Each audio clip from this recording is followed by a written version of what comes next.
اچھا بخاری صاحب، بلاول بھٹو کی طرف میں آنا چاہوں گی کہ جو بلاول بھٹو ہیں بار بار نون لیگ کو تنقید کا نشانہ بنا رہے ہیں، لیکن نون لیگ پہ جو تنقید کی ہے اس پر تو ہم بعد میں بات کریں گے، لیکن سب سے پہلے جو بزرگ سیاستدانوں کو آڑے ہاتھوں لیا ہے اس پر آپ کیا کہیں گے؟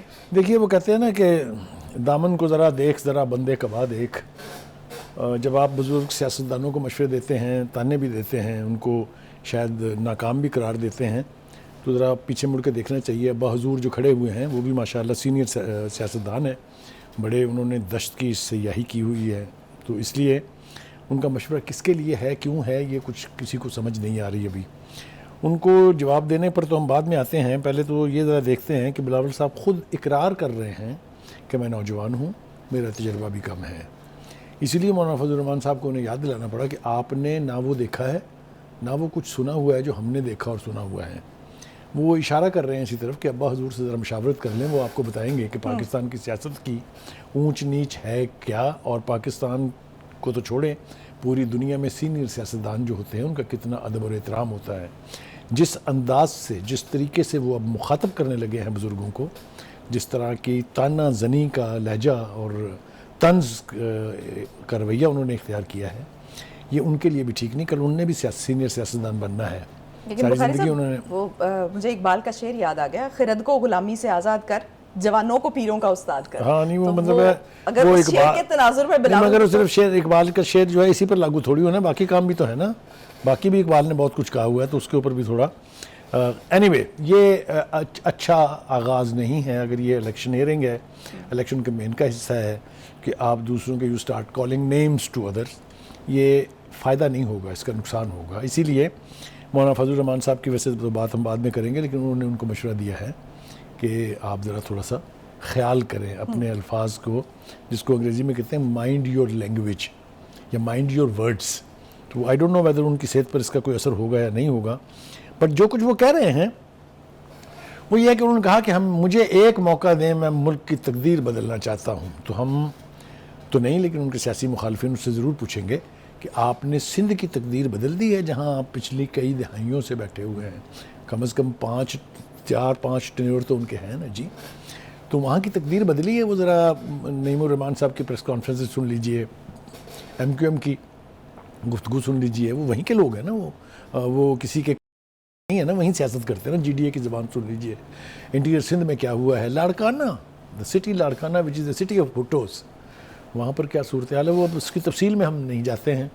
ہم اشارتاً ان سے کہتے ہیں کہ دیکھیے when you start playing with the senior lot of the politicians, تو آپ کو اپنا ہوم ورک بہت ٹھیک کرنا چاہیے. تو پہلے سندھ کی تقدیر بدل لیجئے، پھر باقی ملک کی تقدیر بھی بدلنے کا جواز بھی مل جائے گا اور ایک ماڈل بھی مل جائے گا کہ دیکھیں جناب سندھ کی تقدیر بدل گئی ہے. کل تک تو وہاں سے کچرے کا ایشو نہیں طے ہو رہا تھا، کل تک تو وہاں پانی آ جائے تو قیامت مچ رہی تھی. وہاں سیلاب آیا ہے تو ان کی ریہیبلیٹیشن کے جو گھر بنانے تھے بن گئے ہیں کیا وہ؟ تو بخاری صاحب جو کل بھی میں نے ایک تذکرہ کیا تھا کہ انہوں نے قومی اسمبلی میں ایک تقریر کی تھی، انہوں نے آصف زرداری صاحب اور نواز شریف صاحب کو کہا تھا کہ آگے ہم نے سیاست کرنی ہے تو ہمارے لیے ایسا ماحول نہ بنائے کہ ہمارے لیے سیاست مشکل ہو جائے. تو تب بھی وہ اپنے بڑوں کو ایکچولی جو ہے وہ بتانا چاہ رہے تھے یا سمجھانا چاہ رہے تھے کہ اب تھوڑی سی سیاست کا انداز جو ہے وہ مختلف ہونا چاہیے. دیکھیے سیاست نوجوانوں نے کرنی ہے، نوجوان کل کے معمار ہیں، یہ سارے تھیسز ہمیں معلوم ہیں. لیکن یہ آپ مجھے یہ کہہ رہی ہیں کہ اگر باپ بوڑھا ہو جائے تو اس کو کہنا چل بھائی تم چھٹی کر، you get out of the house, کیونکہ تو بوڑھا ہو گیا. یہی سیاستدانوں کا حال ہے. The senior you are, the most effective, the most operative you are. یہ سیاست کی ایک کنجی ہے. ذرا نظر دوڑائیے اپنے ارد گرد کے جتنے ممالک ہیں، چاہے وہ ساؤتھ ایشیا کے ہیں چاہے وہ دنیا کے ہیں، senior politicians have a place in those nations. Look at Mao جس نے ماڈرن چائنا کی بنیاد رکھی تھی. How old do you think he was? 90s میں تو اس نے وڈرا کیا تھا کہ اب بس میں پبلک فنکشنز میں نہیں جاؤں گا. اس کے بعد بہت سارے لوگ ہیں، چوہن لائی کو دیکھ لیجیے، یہ سارے لوگ جو ہیں یہ 60-70 سے اوپر کے لوگ ہیں اور انہوں نے مارکے سر انجام دیے ہیں. تو بلاول صاحب کی سیاسی کمپین کا اگر یہ حصہ ہے تو بالکل ٹھیک ہے. میں صرف یہ کہہ رہا ہوں ان سے کہ اپنا ہوم ورک ٹھیک کر لیجئے. پہلے اپنے گھر والوں کو کہیے کہ اب آپ بیٹھ جائیں جناب، آپ چھوڑ دیں. ابھی تک بھی کوئی ایک سینٹرل ایگزیکٹو کمیٹی کی میٹنگ نہیں ہو سکتی بلاول اپنے آصف زرداری صاحب کے بغیر، کیونکہ ان کے بلانے پر ہی سارے لوگ آتے ہیں. ان کی پھوپھی بھی سیاست کرتی ہیں، وہ ماشاءاللہ کافی عمر رسیدہ ہیں. تو وہ کہتے ہیں نا کہ بات چل نکلے گی پھر دور تلک جائے گی. میرا خیال ہم اس میں نہیں جاتے ہیں. یعنی آپ کو بلاول کا انداز جو ہے وہ آپ کو اس سے اختلاف ہے, لیکن آپ کو اس سے اختلاف نہیں ہے کہ جو وہ بنیادی طور پر یہ بات کہتے آئے ہیں, ابھی ان کا کیا مقصد ہے یہ تو ہم نہیں جانتے, لیکن یہ بنیادی طور پر کہ اب طرز سیاست تھوڑا سا مختلف ہو. دیکھیے طرز سیاست بدلنے سے بدلتا ہے. جو کہتے ہیں نا کہ نرسری ہونی چاہیے, اس کا یہ مطلب تھوڑی ہے کہ آپ نرسری میں گریجویشن کریں گے. Nursery is nursery, you grow, you graduate gradually. You don't jump to the conclusion and become president of Pakistan. Right. It doesn't happen like that. یہ سلسلہ ہے نا, سیاست کے سٹیپس ہیں. You continue, آپ فارن منسٹر رہے, سب نے کہا, ہم نے اپنے پروگراموں میں کہا کہ you did very well. But that does not mean that that's a license that you are an absolutely best prime minister, you are an absolutely best president. تو یہ گریجولی, یہ موقع کے ساتھ ساتھ یہ ساری چیزیں ہوں گی. یہ بالکل ایسے ہی ہے کہ آج ایک انٹرن جوائن کرے ہمیں اور وہ کہے کہ پرسوں میں نے ایڈیٹر بننا ہے, تو اب آپ بنا سکتی ہیں ان کو, یا یہ خواہش بنا سکتی ہے, ورنہ کرنا پڑتا ہے اس کے لیے سب کچھ. ٹھیک ہے جی. اچھا جی, آگے آج نا مولانا فضل الرحمان صاحب جو ہے, انہوں نے ایک تو ان کو بہت ہی ڈیسنٹ طریقے سے, بہت ہی نائسلی, بیکاز ان کے بزرگوں کے ساتھ دوستی ہے. آصف زرداری صاحب کے ساتھ ان کا بہت انٹریکشن ہے, بہت مل کے انہوں نے ماشاء اللہ میں بھی کام کیا ہوا ہے. وہ یہ کہہ رہے ہیں کہ جی مجھے یوں لگتا ہے کہ سازشیں ہو رہی ہیں. جی سازشیں ہو رہی ہیں.